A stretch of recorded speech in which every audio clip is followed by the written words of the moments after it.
بسم اللہ الرحمن الرحیم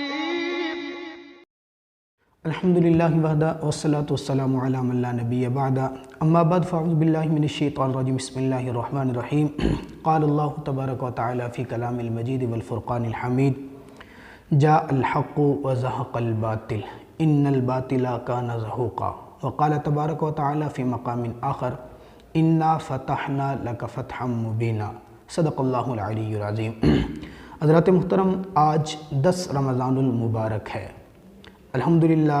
ہمارے رمضان کے روزے بڑے اچھے گزر رہے ہیں۔ امید کرتا ہوں کہ آپ حضرات کے بھی روزے بڑے اچھے اور بہترین گزر رہے ہوں گے، لیکن یاد رکھیے چشم فلک نے وہ نظارہ بھی دیکھا تھا کہ میرے آقا مدنی کریم صلی اللہ تعالیٰ علیہ وسلم 10 رمضان المبارک کا روزہ ہے، نماز عصر کے بعد اپنے 10,000 صحابہ کرام رضوان اللہ تعالیٰ علیہم اجمعین کو اللہ رب العزت کے حکم سے لے کر مدینہ منورہ سے مکہ کی طرف چل پڑتے ہیں۔ اسلام کی عظیم شان و شوکت والا غزوہ پیش آتا ہے۔ ویسے تو فضیلت کے اعتبار سے سب سے بڑی جو جنگ ہے وہ غزوہ بدر ہے، 17 رمضان المبارک کو جو پیش آیا۔ تعداد کے اعتبار سے سب سے بڑا جو غزوہ ہے وہ غزوہ تبوک ہے، جس کے اندر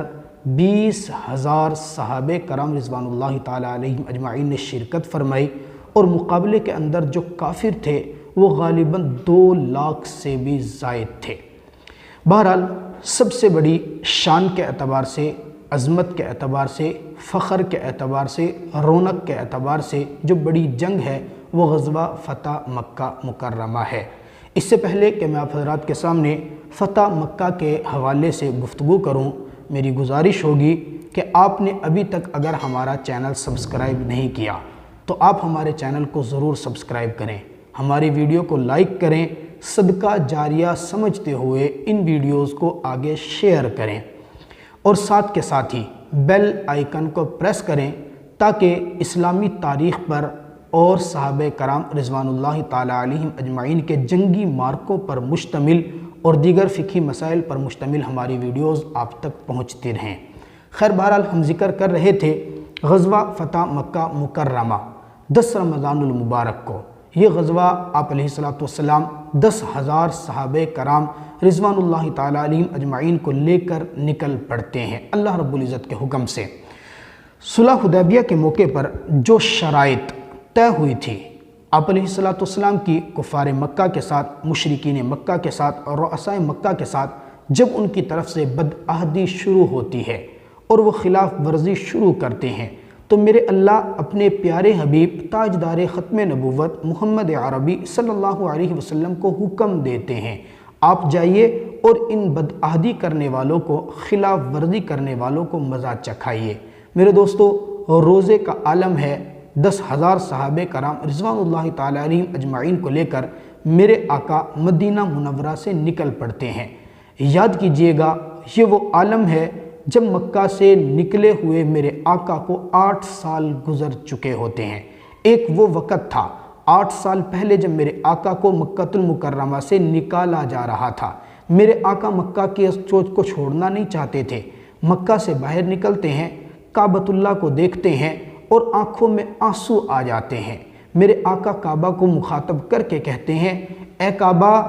میں تجھے چھوڑنا تو نہیں چاہتا، میں تجھ سے دور تو نہیں جانا چاہتا، لیکن کیا کروں، تیرے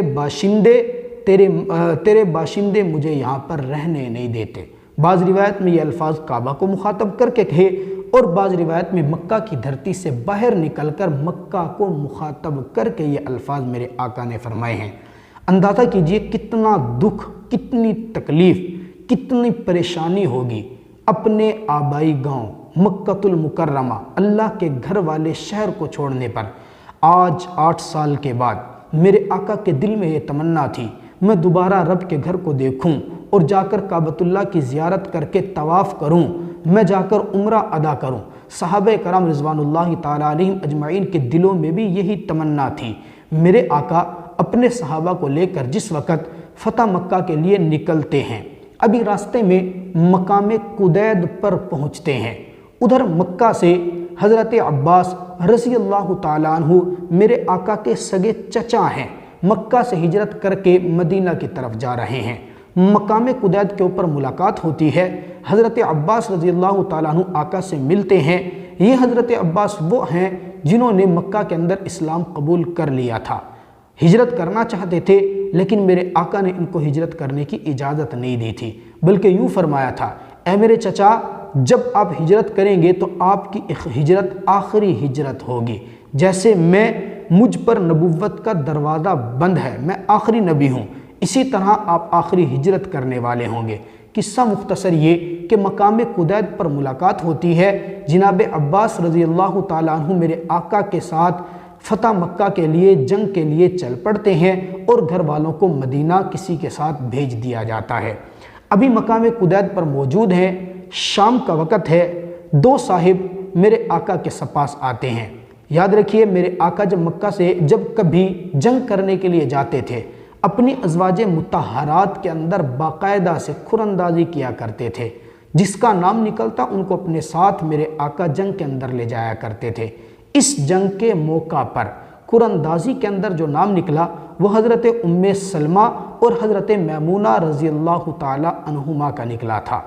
ابھی مقام قدید کے اوپر موجود تھے، یہ اس سے کچھ آگے چل پڑے تھے۔ دو صاحب مکہ سے ہجرت کر کے مدینہ کی طرف جا رہے ہیں، ملاقات ہوتی ہے میرے آقا کے لشکر کے ساتھ۔ ایک کا نام ابو سفیان بن حارث ہے، یہ میرے آقا کے سگے چچا کے بیٹے ہیں اور میرے آقا کے رضاعی بھائی بھی ہیں، اور دوسرے ابو یعلا بن امیہ، یہ میرے آقا کے پھوپھی زاد بھائی ہیں، عاتقہ بنت عبد المطلب کے بیٹے ہیں۔ ان دونوں کے ساتھ میرے آقا کی نبوت ملنے سے پہلے اچھے تعلقات تھے، اچھی دوستی تھی، اچھا بیٹھنا اٹھنا تھا، لیکن جب میرے اللہ نے میرے آقا کے سر مبارک کے اوپر نبوت کا تاج رکھا تھا، میرے آقا نبوت کی ذمہ داریاں نبھانا شروع کر رہے تھے، جہاں اور بہت سے لوگ مخالف بنے وہیں ان دونوں سگے رشتہ داروں نے بھی مخالفت کی انتہا کر دی تھی، اور یہ میرے آقا کا تمسخر اڑایا کرتے تھے، مذاق کیا کرتے تھے، آقا کی شان میں اور حجم میں آپ کی شان کے اندر ایسے قصیدے پڑھتے تھے، حجب کیا کرتے تھے، جن کا جواب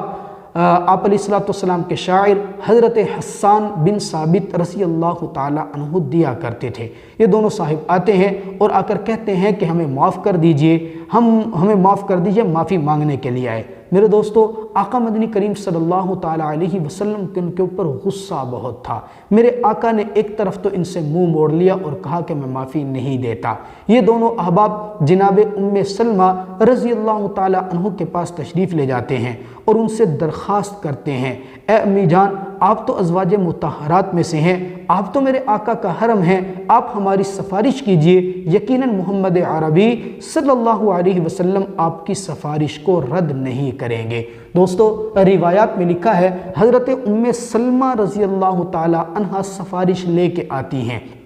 آقا مدنی کریم صلی اللہ علیہ وسلم اپنے حجرے کے اندر اپنے آپ علیہ السلام کے لیے جو خیمہ بنایا گیا تھا اس جگہ پر موجود ہیں، آقا انکار کر دیتے ہیں۔ حضرت ام سلمہ رضی اللہ تعالی عنہ فرماتی ہیں، آقا آپ تو رحمت للعالمین ہیں، آپ تو کائنات کے لیے رحمت بن کر آئے ہیں، آپ تو دشمنوں کو معاف کرتے ہیں، آپ تو دشمنوں کو سینے سے لگایا کرتے ہیں، آپ کا تو وصف ہے معاف کرنا، یہ دونوں پھر بھی آپ کے سگے رشتہ دار ہیں، ان کو معاف کر دیجئے۔ میرے دوستو، ام سلمہ رضی اللہ تعالی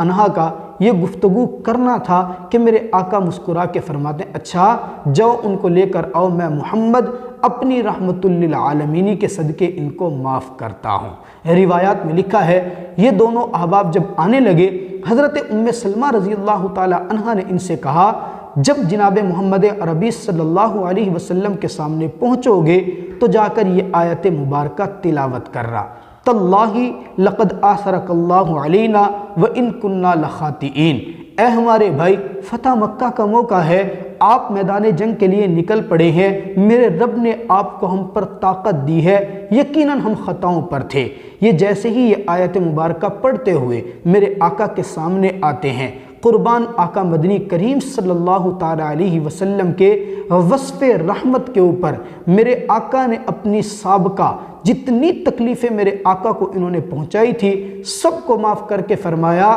لا تثریب علیکم اليوم انتم الطلقاء، تم سب کے سب کو آج کے دن میں نے معاف کر دیا، تم سے کوئی بدلہ نہیں لیا جائے گا۔ میرے دوستو ابھی یہ مقام تھا جب مقام قدید سے نکل رہے ہیں، یہاں سے کوچ کرتے ہیں، مکہ کے قریب ایک بستی ہے، اس بستی کے اندر جا کر پڑاؤ ڈالتے ہیں۔ مکہ والوں کو ابھی پتہ نہیں ہے کہ جناب محمد عربی صلی اللہ علیہ وسلم اتنا بڑا لشکر لے کر آ رہے ہیں۔ ابھی مکہ سے باہر نکلتے ہیں، مکہ کے دو بڑے سردار ہیں، ایک کا نام ابو سفیان، یہ وہ ابو سفیان ہے جو مکہ کے سردار ہیں، جو حضرت امیر معاویہ رضی اللہ تعالی عنہ کے والد ہیں۔ جو پہلے ابو سفیان تھے وہ میرے آقا کے سگے چچا کے بیٹے تھے۔ ابو سفیان نکلتے ہیں اور ان کے ساتھ بدیل ابن ورقہ، یہ بھی مکہ کے رؤساء میں سے ہے۔ بعض نے روایات میں لکھا کہ 3 اشخاص تھے، تیسرے شخص جو تھے وہ حکیم بن حزام جو ابھی تک مسلمان نہیں ہوئے تھے۔ یہ تینوں احباب آتے ہیں، مکہ کے باہر نکل کے دیکھا بستی کے اندر ایک بہت بڑا لشکر موجود ہے، سمجھ نہیں آیا کہ لشکر کس کا ہے۔ ابھی لشکر کی جانچ پڑتال کرنے کے لیے قریب ہوتے ہیں، میرے آقا نے دربان جو صحابہ کھڑے کیے ہوئے تھے ان دربان صحابہ نے جناب ابو سفیان کو اور ساتھ بدیل ابن ورقہ کو گرفتار کر لیا۔ گرفتار کرنے کے بعد ابھی ان سے گفت و شنید چل رہی تھی، ابھی ان سے بات کی جا رہی تھی،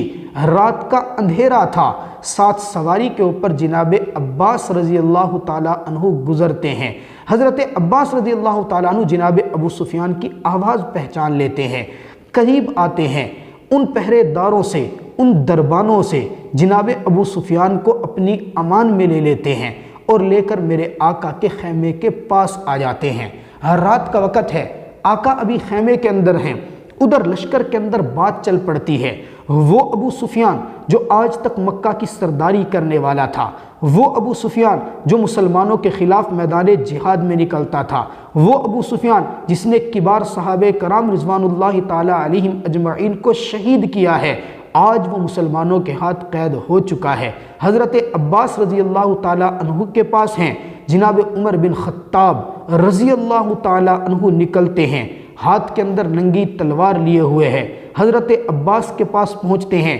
جناب عباس رضی اللہ تعالی عنہ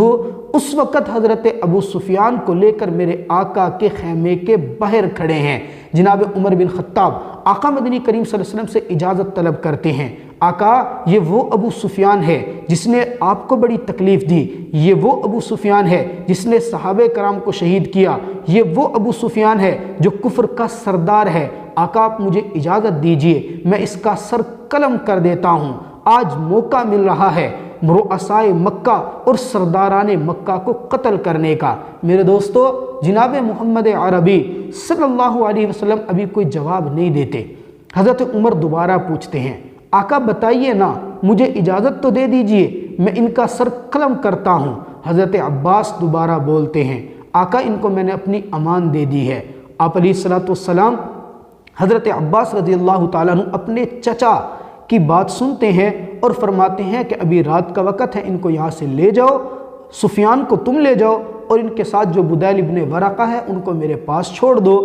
سفیان کے ساتھ ملاقات صبح کے وقت کریں گے۔ حضرت عباس لے کر سفیان کو چلے گئے۔ بدیل ابن ورقہ سے میرے آقا نے مکہ کے سارے حالات معلوم کر لیے، پوچھا کہ مکہ میں اس وقت کیا چل رہا ہے، سردار کون کون ہیں، حالات کیا ہیں، جنگی تیاری کیا ہے، سارے حالات میرے آقا لیتے ہیں۔ صبح کو ابو سفیان کو میرے آقا کی مجلس میں پیش کیا جاتا ہے۔ آقا ابو سفیان سے پوچھتے ہیں، اے ابو سفیان بتا،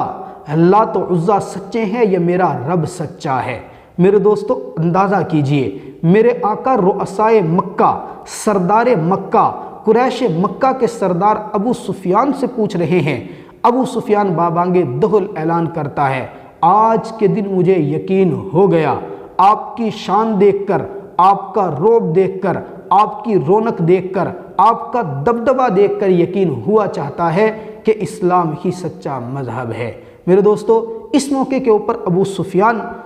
رضی اللہ تعالیٰ عنہ بن جاتے ہیں۔ اب تک قریش مکہ کی جانب سے تھے، اب اسلام قبول کر لیتے ہیں۔ میرے آقا مکہ جانے سے پہلے جناب ابو سفیان کو، ان کے ساتھ آئے بدیل ابن ورقہ کو حکیم بن حزام کو واپس مکہ بھیج دیتے ہیں۔ ابھی میرے آقا مکہ داخل نہیں ہوئے، ابو سفیان مکہ جانے لگ رہے ہیں۔ جناب عباس رضی اللہ تعالیٰ عنہ میرے آقا سے درخواست کرتے ہیں، آقا ابو سفیان تو اپنے علاقے میں مکہ کے اندر سردار ہے، آپ ان کی شان کے اندر کوئی ایسا جملہ بول دیجئے جس جملے کی وجہ سے یہ جا کر مکہ کے لوگوں پر فخر کرے۔ میرے دوستوں، میرے آقا نے جملہ بولا ہے، میں آپ کو جملہ بتاؤں گا، اس سے پہلے میں ذکر کرتا ہوں، اگر آپ نے ہمارا چینل سبسکرائب نہیں کیا تو آپ اس چینل کو ضرور سبسکرائب کریں، ہماری ویڈیوز اچھی لگتی ہیں ان کو لائک کریں، کمنٹ کریں، کوئی بات کوئی سوال آپ کے ذہن میں آتا ہے تو ضرور پوچھئے۔ بہرحال آپ علیہ السلام نے جناب ابو سفیان رضی اللہ تعالی عنہ کے بارے میں کیا فرمایا؟ میرے آقا نے اپنی زبان نبوت سے فرمایا، من دخل فی دار ابی سفیان فہو آمن۔ ابو سفیان کا مقام اور مرتبہ آج یہ ہے، اس کے گھر کے اندر جو بھی داخل ہوگا ہماری طرف سے وہ امان کے اندر ہوگا۔ جناب ابو سفیان بول پڑے، آقا میرا گھر تو بہت چھوٹا ہے، میرے گھر کے اندر تو لوگ بہت کم آئیں گے۔ آقا فرماتے، اچھا تیرے گھر کے ساتھ ساتھ جو مسجد حرام میرے آقا کے گھر کے اندر داخل ہوگا وہ بھی امن کے اندر ہوگا۔ حضرت ابو سفیان پھر فرماتے ہیں، آقا یہ دونوں مقام تو پھر بھی چھوٹے ہیں، لوگ تو بہت زیادہ ہیں۔ آقا فرماتے، اچھا آج کے دن ہمارے مکہ میں داخل ہونے کے بعد جو شخص ہمارے مقابلے میں نہیں آئے گا، اپنے گھر کے اندر جا کر اپنے گھر کا دروازہ بند کر لے گا، ہم مسلمانوں کی طرف سے وہ امان کے اندر ہوگا، ہم اس کو نہ قتل کریں گے نہ تکلیف پہنچائیں گے۔ اب جناب ابو سفیان رضی اللہ تعالیٰ عنہ مطمئن ہوتے ہیں، مکہ میں پہنچتے ہیں اور مکہ کے اندر جا کر مکہ کے لوگوں میں اعلان کرتے ہیں، اے مکہ والو، آج کے دن ہم جناب محمد عربی صلی اللہ علیہ وسلم کا مقابلہ نہیں کر سکتے، وہ بڑی شان و شوکت کے ساتھ آ رہے ہیں، ان کا لشکر بہت بڑا ہے، ان کے ساتھ جنگجو بہت ہیں، ان کے ساتھ جانثاران بہت ہیں، ہم ان کا مقابلہ نہیں کر سکتے، اس لیے میرا مشورہ یہ ہے کہ سب کے سب ہتھیار ڈال دو اور ان کے پاس کلمہ پڑھو اور ایمان کے اندر داخل ہو جاؤ۔ ابھی یہ گفتگو چل رہی ہے، جناب ابو سفیان آ کر بتا دیتے ہیں، جو میرے گھر میں آیا، جو اللہ کے گھر میں گیا، جو اپنے گھر کے اندر رہ کر اندر کی کنڈی لگا لے گا وہ امن کے اندر ہوگا۔ ادھر سے میرے آقا اپنے لشکر کے 3 حصے بناتے ہیں، ایک حصہ میرے آقا اپنے ساتھ لے کر مکہ میں آ رہے ہیں، ایک حصہ جناب خالد بن ولید رضی اللہ تعالی عنہ کے ساتھ دوسری جانب سے داخل کرتے ہیں، اور تیسرا حصہ ایک اور صحابی کے ذریعے سے داخل کرتے ہیں۔ سب صحابہ کو میرے آقا حکم دیتے ہیں، آج کا دن بدلے کا دن نہیں ہے، آج کا دن رحمت کا دن ہے، آج کے دن تم نے کسی کو قتل نہیں کرنا، ہاں اگر تم سے کوئی خود سے مقابلہ کرے،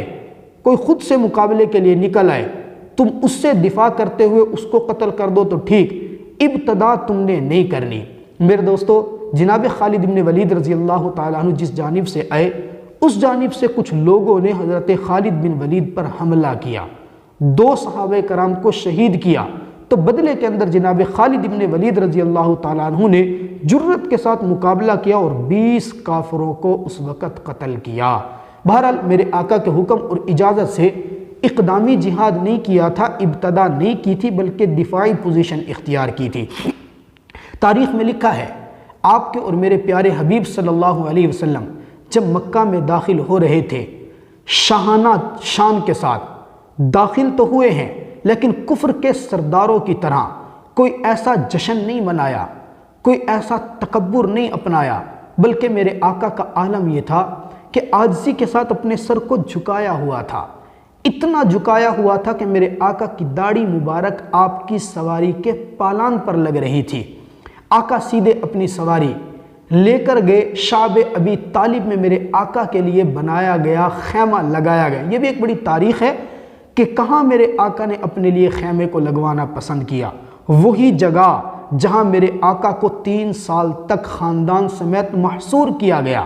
جہاں میرے آقا پر کھانے پینے کو بند کر دیا گیا، جہاں میرے آقا اور میرے آقا کے صحابہ نے بڑی سخت تکلیفوں والے ایام کاٹے تھے، میرے آقا نے اپنا خیمہ اسی جگہ پر لگوایا۔ آقا کعبۃ اللہ کے اندر جاتے ہیں، وہ عثمان بن ابی طلحہ 8 سال پہلے جب میرے آقا مکۃ المکرمہ سے نکالے جا رہے تھے، میرے آقا نے اسی عثمان بن طلحہ کو کہا تھا، اے عثمان بن طلحہ ذرا چابی دے دے، میں کعبۃ اللہ کے اندر 2 رکعت نماز ادا کرنا چاہتا ہوں۔ لیکن عثمان بن طلحہ نے چابی نہیں دی تھی، بلکہ یوں کہا تھا، میں ابو جہل کی اجازت کے بغیر چابی نہیں دیتا۔ آج 8 سال کے بعد وہی عثمان بن طلحہ سامنے کھڑا ہے، ہاتھ باندھے ہوئے ہیں، چابیاں میرے آقا کو واپس کر رہا ہے۔ آقا چابی لیتے ہیں، کعبۃ اللہ کے اندر جاتے ہیں، 360 بت کعبہ میں رکھے ہوئے ہیں، میرے آقا کے ہاتھ کے اندر چھڑی ہے۔ آقا اپنے نبوت والے کندھوں کے اوپر جناب علی المرتضیٰ رضی اللہ تعالیٰ عنہ کو سوار کر کے ہر ایک بت پر اپنی چھڑی مارتے ہیں اور جناب علی المرتضیٰ اس بت کو اتار کر پھینک دیتے ہیں۔ یوں 360 بتوں سے کعبۃ اللہ کو صاف کیا گیا۔ پھر کعبۃ اللہ کے اندر تصویریں بنی ہوئی تھی، آقا نے اپنے صحابہ کو حکم دیا کہ آب زمزم سے ان تصویروں کو صاف کر دو۔ جب صفائی مکمل ہو گئی، میرے آقا باقاعدہ اس وقت فتح و کامرانی کے عالم میں یہاں پر 8 رکعت نماز ادا کرتے ہیں بطور شکرانہ کے۔ جب نماز پڑھ کر مسجد سے باہر نکلتے ہیں تو عجیب منظر نظر آتا ہے، تاحد نگاہ مخلوق ہی مخلوق ہے، تاحد نگاہ انسان ہی انسان ہے، اور سب کے سب صرف اس لیے آئے ہوئے ہیں کہ آج ہم محمد عربی کا کلمہ پڑھیں اور اسلام کے اندر داخل ہو جائیں۔ میرے دوستو، یہ وہ وقت تھا 8 سال کی مشقت کے بعد کہ میرے اور آپ کے پیارے حبیب صلی اللہ تعالی علیہ وسلم اس وقت زبان حال سے انا فتحنا لک فتحا مبینا پڑھتے جا رہے تھے۔ اس وقت آپ کے اور میرے پیارے حبیب صلی اللہ علیہ وسلم زبان حال سے پڑھ رہے تھے، اذا جاء نصر اللہ، اذا جاء نصر اللہ۔ یہ کیا تھی؟ میرے اللہ تعالیٰ کی مدد اور نصرت اتر چکی تھی۔ یہ وہ فتح مکہ تھا جو 10 رمضان المبارک کو میرے آقا اپنے صحابہ کرام 10,000 کی جماعت کو لے کر نکلے تھے اور عام اعلان کر دیا تھا، لا تثریب علیکم اليوم انتم الطلقاء، آج کے دن کسی سے ہم کوئی بدلہ نہیں لیں گے۔ آقا چاہتے تو ان لوگوں سے بدلہ لیا جا سکتا تھا جنہوں نے حضرت بلال کو تنگ کیا تھا، ان لوگوں سے بدلہ لیا جا سکتا تھا جنہوں نے خبیب کے جسم کو تپتے انگاروں پہ لٹایا تھا، ان لوگوں سے بدلہ لیا جا سکتا تھا جنہوں نے حضرت زنیرہ کو شہید کیا تھا، ان لوگوں سے بدلہ لیا جا سکتا تھا جنہوں نے میرے آقا کے اوپر اوجری ڈالی تھی، ان لوگوں سے بدلہ لیا جا سکتا تھا جنہوں نے میرے آقا کے دندان مبارک شہید کیے تھے۔ لیکن میرے اللہ نے اپنے پیغمبر کو رحمت للعالمین بنا کے بھیجا تو میرے آقا نے اس مقام پر رحمت للعالمین کا منظر پیش کیا ہے۔ دوستو، اس طرح کی معلوماتی ویڈیوز اگر آپ لوگ سننا چاہتے ہیں جو تحقیق پر مبنی ہے، حدیث اور قرآن پاک کی روشنی کے اندر تحقیق شدہ باتیں آپ تک پہنچانے کے لیے یہ ہمارا چینل ویڈیوز اپلوڈ کرتا رہتا ہے۔ آپ حضرات اگر چاہتے ہیں اس طرح کی ویڈیوز حاصل کرنے کے لیے ہمارے چینل کو سبسکرائب کیجئے، بیل آئیکن کو پریس کیجئے۔ اگر ویڈیو اچھی لگے اس کو لائک کریں، دوستوں تک شیئر کریں۔ اللہ تعالیٰ آپ کو شیئر کرنے کا اجر ضرور عطا فرمائیں گے۔ وآخر دعوانا ان الحمدللہ رب العالمین۔